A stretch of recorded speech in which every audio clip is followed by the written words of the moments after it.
Loan है। For example 1 lakh रुपए 1 लाख रुपए एक एक आदमी के ऊपर, कन्नडिगा के ऊपर डेप्ट है, लोन है।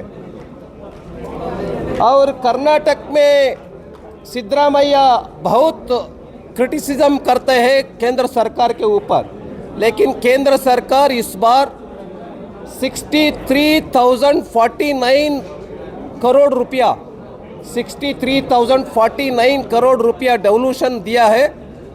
लेकिन इतना बड़े पैमाने पर पैसा देने के बाद भी कर्नाटक सरकार अपने ओन कलेक्शन करने में बहुत पीछे है।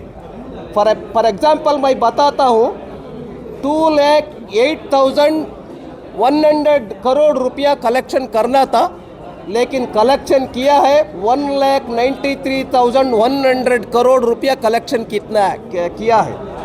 लेकिन उसमें 15,000 करोड़ कलेक्शन करने में 15,000 करोड़ रुपया कलेक्शन नहीं किया है, इसमें पीछे है।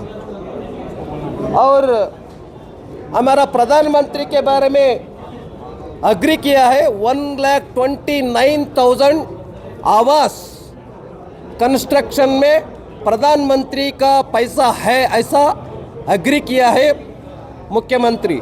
ऐसे दो बात में बताना है तो ये बजट डेप्ट बजट है, बैंकरप्ट स्टेट बना दिया है।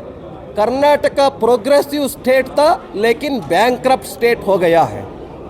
और कर्नाटक SC ST OBC के निगम डेवलपमेंट कॉरपोरेशंस को ज़्यादा किया है, लेकिन उसको पैसा देने में पीछे हटे हैं।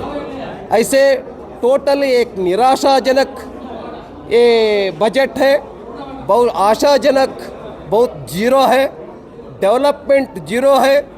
किसानों को 4,000 रुपया हर किसान को क्या देना था, उसको भी नहीं दिया। स्टूडेंट्स को कुछ भी योजना नहीं बनाया। और कर्नाटक ये टोटल बजट एक डेप्ट बजट है और डिफिसिट बजट है। 3 बार कंटिन्यूसली 3 बार मुख्यमंत्री सिद्धरामैया ने डेफिसिट बजट प्रेजेंटेशन किया है।